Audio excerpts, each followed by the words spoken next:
Shalom Bapak Ibu saudara yang dikasih Tuhan. Jumpa lagi dalam Misbah Kehidupan. Mari kita akan berdoa. Tuhan Yesus, terima kasih untuk saat ini kembali kami boleh merenungkan firman-Mu. Roh Kudus, tolong kami agar kami makin mengerti kebenaran firman-Mu. Dalam nama Yesus, amin. Shalom Bapak Ibu saudara yang dikasih Tuhan. Jumpa lagi dalam Misbah Kehidupan. Mari kita akan merenungkan firman Tuhan yang saya beri judul Terang Menjadi Gelap. Di dalam 1 Yohanes 1 ayat yang ke-5b dikatakan Allah adalah terang dan di dalam Dia sama sekali tidak ada kegelapan. Di dalam Lukas 11 ayat 35 dikatakan, karena itu perhatikanlah supaya terang yang ada padamu jangan menjadi kegelapan. Nah, maksudnya di dalam Lukas 11 ayat 35 adalah dialah terang kita tidak menjadi gelap. Apa ya maksudnya? Kita akan lihat di dalam Amsal 5 ayat yang ke-20. Celakalah mereka yang menyebutkan kejahatan itu baik dan kebaikan itu jahat, yang mengubah kegelapan menjadi terang dan terang menjadi kegelapan, yang mengubah pahit menjadi manis dan manis menjadi pahit. Ternyata terang kita itu akan menjadi gelap kalau kita melakukan hal-hal yang dibolak-balikkan, yang harusnya kebenaran itu tetap benar, tetap baik, tapi dikatakan jahat. Dan yang harusnya hal-hal yang jahat itu dikatakan jahat, tapi dikatakan itu baik. Nah, contoh misalnya, kita merasa bahwa kita ini adalah orang yang hidup di dalam terang, karena Allah itu sendiri adalah terang. Dan tetapi di 1 Yohanes 2 ayat 9 dikatakan, barang siapa berkata bahwa ia di dalam terang, tetapi ia membenci saudaranya, ia berada di dalam kegelapan sampai sekarang. Karena itu Bapak Ibu saudara yang dikasih Tuhan, kalau saat ini kita membenci saudara kita, hati-hati. Berarti kita sedang menuju, terang kita menuju dalam kegelapan. Karena itu bertobat, kasih saudaramu supaya kita hidup di dalam terang.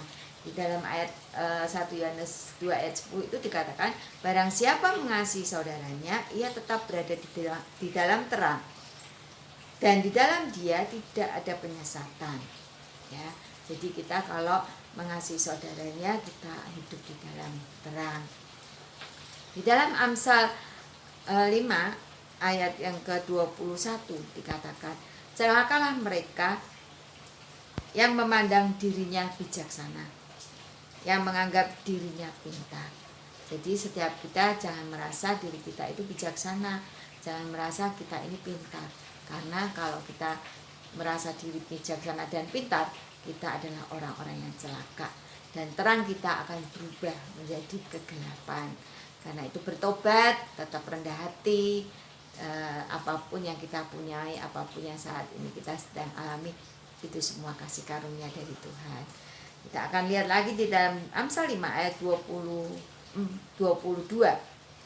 Celakalah mereka yang menjadi jago minum dan juara dalam mencampur minuman keras. Bapak Ibu saudara yang dikasih Tuhan, kalau saat ini ada dari kita, saudara-saudara kita, atau keponakan kita, atau menantu kita, atau saudara kita terdekat, jangan merasa pekerjaan mencampur minuman keras itu hanya pekerjaan yang biasa. Kalau kita bekerja di dunia malam dan kita bekerja mencampur minuman, itu ternyata dilarang Tuhan. Firman Tuhan mengatakan akan celaka. Ya, janganlah bekerja seperti ini, tetapi minta kepada Tuhan agar kita tidak bekerja di dunia yang malam dan kita tidak bekerja mencampur minuman keras, tapi mintalah kepada Tuhan, maka Tuhan pasti akan memberi kita pekerjaan yang baik dan yang benar. Ya. Di ayat yang ke-23 dikatakan, yang membenarkan orang fasik karena suap dan yang memungkiri hak orang benar. Jadi kadang ada orang yang membenarkan orang fasik yang memberi suap, dan itu juga akan membuat kita celaka.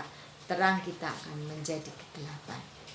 Nah itu Bapak Ibu Saudara yang dikasihi Tuhan, dalam Amsal 13 ayat 9 dikatakan, terang orang benar bercahaya gemilang, sedangkan pelita orang fasik padam. Nah itu Bapak Ibu Saudara yang dikasihi Tuhan, kalau saat ini hidup kita dalam kegelapan, bertobat, minta pengampunan dan kembali kepada Tuhan agar hidup kita di dalam terang. Dan Amsal 13 ayat 9 dikatakan, terang orang benar bercahaya gemilang, tetapi sedangkan pelita orang fasik padam. Tuhan Yesus memberkati. Mari kita akan berdoa. Terima kasih Tuhan Yesus buat firman-Mu. Biarlah firman-Mu dapat menjadi rema dalam setiap hidup kami, agar kami makin mengerti kebenaran firman-Mu dan kami taat akan firman-Mu, sehingga Tuhan terus tinggal dalam hidup kami dan kami menjadi orang benar yang hidup bercahaya gemilang. Terima kasih ya Bapa, dalam nama Yesus kami berdoa. Amin.